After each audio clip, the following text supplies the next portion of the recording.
This channel does not promote any violent, harmful, or illegal activities. All content provided by this channel is meant for an educational purpose only.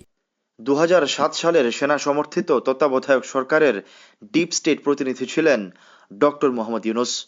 ওই সময় জরুরি অবস্থা জারির পর সেনাবাহিনীর পক্ষ থেকে ডক্টর ইউনুসকে অন্তর্বর্তীকালীন সরকারের প্রধান উপদেষ্টা হওয়ার প্রস্তাব দেওয়া হয়েছিল। তবে তিনি স্বল্পমেয়াদের জন্য এই দায়িত্ব নিতে রাজি হননি। পরবর্তীতে তারই পরামর্শে অর্থনীতিবিদ ডক্টর ফখরুদ্দীন আহমদ এই দায়িত্ব গ্রহণ করেন। ডক্টর ফখরুদ্দীন আহমদ যখন প্রধান উপদেষ্টা ছিলেন তখন ডক্টর ইউনুস রাজনীতিতে আসার বিষয়ে তার সাথে আলোচনা করেছিলেন। ডক্টর ফখরুদ্দীন আহমদও বিভিন্ন সাক্ষাৎকারে ডক্টর ইউনুসকে একজন অত্যন্ত অমায়িক ও অসাধারণ ব্যক্তিত্ব হিসেবে বর্ণনা করেছেন। দুজনই বাংলাদেশের প্রথিতযশা অর্থনীতিবিদ। নোবেলজয়ী ডক্টর মোহাম্মদ ইউনুস এবং সাবেক তত্ত্বাবধায়ক সরকারের প্রধান উপদেষ্টা ডক্টর ফখরুদ্দীন আহমদ ঢাকা বিশ্ববিদ্যালয়ের অর্থনীতি বিভাগের একই ব্যাচের সহপাঠী বা ব্যাচমেট ছিলেন। তারা দুজনেই 1957 সালে ঢাকা বিশ্ববিদ্যালয়ের অর্থনীতি বিভাগে অনার্সে ভর্তি হন। 1960 সালে বিএ অনার্স এবং 1961 সালে এমএ ডিগ্রি সম্পন্ন করেন। ডক্টর ফখরুদ্দীন আহমদ অনার্স এবং মাস্টার্সে প্রথম শ্রেণীতে প্রথম স্থান অধিকার করেছিলেন। অন্যদিকে ডক্টর মোহাম্মদ ইউনুস প্রথম শ্রেণীতে উত্তীর্ণ হতে পারেননি, তিনি দ্বিতীয় শ্রেণীতে উত্তীর্ণ হয়েছিলেন। প্রসঙ্গত, তাদের এই একই ব্যাচে বাংলাদেশ ব্যাংকের সাবেক গভর্নর ও 11 সরকারের অর্থ উপদেষ্টা ডক্টর মির্জা আজিজুল ইসলামও ছিলেন। তিনি প্রথম শ্রেণীতে দ্বিতীয় স্থান লাভ করেন। ডক্টর ইউনুস ভ্যান্ডারবিল্ট বিশ্ববিদ্যালয় থেকে এবং ডক্টর ফখরুদ্দিন প্রিন্সটন বিশ্ববিদ্যালয় থেকে অর্থনীতিতে পিএইচডি ডিগ্রি অর্জন করেন। সামগ্রিকভাবে তাদের সম্পর্ক ছিল পারস্পরিক শ্রদ্ধা ও বন্ধুত্বের, যা রাজনৈতিক সংকটের সময়েও অটুট ছিল। গবেষক ও লেখক মহিউদ্দিন আহমদ 2018 সালে প্রথম আলোর ঈদ সংখ্যায় প্রকাশিত তার 1-11 শীর্ষক প্রবন্ধে তৎকালীন সেনাপ্রধান জেনারেল মইনু আহমেদ এবং ডিজিএফআই এর সাবেক কর্মকর্তা ব্রিগেডিয়ার জেনারেল চৌধুরী ফজলুল বারীর সাক্ষাৎকারের ভিত্তিতে ডক্টর ইউনুসের ভূমিকা নিয়ে কিছু সুনির্দিষ্ট তথ্য দিয়েছিলেন। মইনু আহমেদ এবং চৌধুরী ফজলুল বারী মহিউদ্দিন আহমেদকে জানিয়েছিলেন যে তারা যখন ডক্টর ইউনুসকে প্রধান উপদেষ্টা হওয়ার প্রস্তাব দেন তখন ডক্টর ইউনুস সেই প্রস্তাব গ্রহণ করতে একটি বিশেষ শর্ত দিয়েছিলেন। ডক্টর ইউনুস তাদের বলেছিলেন যে তত্ত্বাবধায়ক সরকারের জন্য নির্ধারিত 2 বছর সময় তার পরিকল্পিত সংস্কার কাজগুলো সম্পন্ন করার জন্য যথেষ্ট নয়। তিনি মূলত আরও দীর্ঘ সময় বা প্রায় 5 বছর ক্ষমতায় থাকার নিশ্চয়তা চেয়েছিলেন বলে প্রবন্ধে ইঙ্গিত দেওয়া হয়।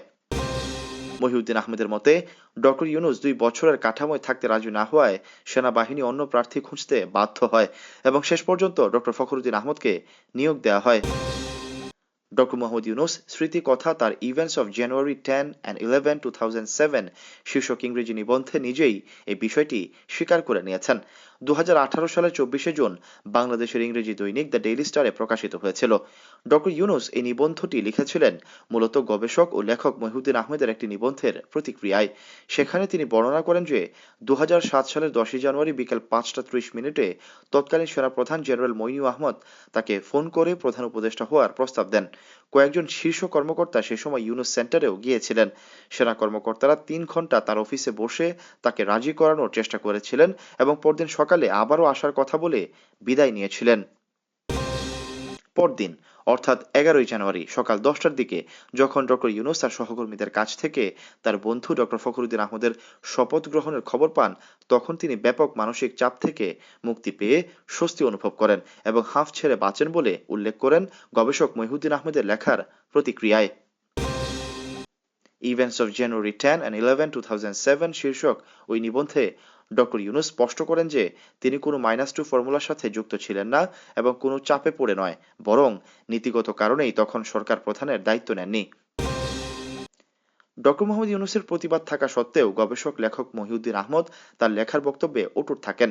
পরবর্তীতে তিনি জানান দায়িত্বশীল সেনা কর্মকর্তাদের সরাসরি সাক্ষাৎকারের ভিত্তিতেই তার গবেষণা লব্ধ প্রবন্ধটি লিখেছিলেন। নোবেলজয়ী ডক্টর ইউনুসের তৎপরতা বিশ্লেষণ করে অনেক রাজনৈতিক বিশ্লেষক মন্তব্য করেছেন তিনিই 1-11 সেনা সমর্থিত সরকারের মাস্টার মাইন্ড। এ বিষয়ে শক্তিশালী যুক্তিও তুলে ধরেন তারা।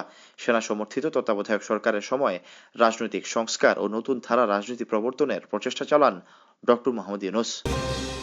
তারই ধারাবাহিকতায় 2007 সালের ফেব্রুয়ারিতে ডক্টর ইউনূস রাজনীতিতে আসার ঘোষণা দেন এবং নাগরিক শক্তি নামে একটি রাজনৈতিক দল গঠনের উদ্যোগ নেন।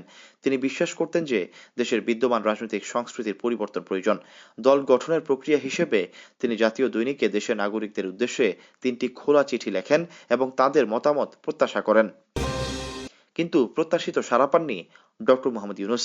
রাজনীতিতে নামার ঘোষণার মাত্র কয়েক মাস পরেই 2007 সালের মে মাসে তিনি এই সিদ্ধান্ত থেকে সরে আসেন। পর্যাপ্ত যোগ্য প্রার্থী ও জোরালো রাজনৈতিক সমর্থনের অভাবকেই তিনি এর কারণ হিসেবে উল্লেখ করেছিলেন। সে সময় আওয়ামী লীগ ও বিএনপির দুই প্রধান নেত্রীকে রাজনীতি থেকে সরিয়ে দেওয়ার যে -2 ফর্মুলা নিয়ে আলোচনা ছিল, রাজনৈতিক বিশ্লেষকরা ডক্টর ইউনূসের এই রাজনৈতিক উদ্যোগকে সেই প্রক্রিয়ার অংশ হিসেবেই মনে করেন। Syed Sakib, BNA news 24। প্রতিবেদনটি ভালো লাগলে শেয়ার করুন, অন্যদের জানার সুযোগ দিন। ডক্টর মোহাম্মদ ইউনূসের আমলনামা সংক্রান্ত গবেষণামূলক প্রতিবেদনগুলো দেখুন এবং নিজের রাজনৈতিক জ্ঞানকে সমৃদ্ধ করুন। লাইক, কমেন্ট ও সাবস্ক্রাইব করে বিএনএ নিউজ 24 এর সঙ্গে থাকুন। আমার সোনার বাংলা, আমি তোমার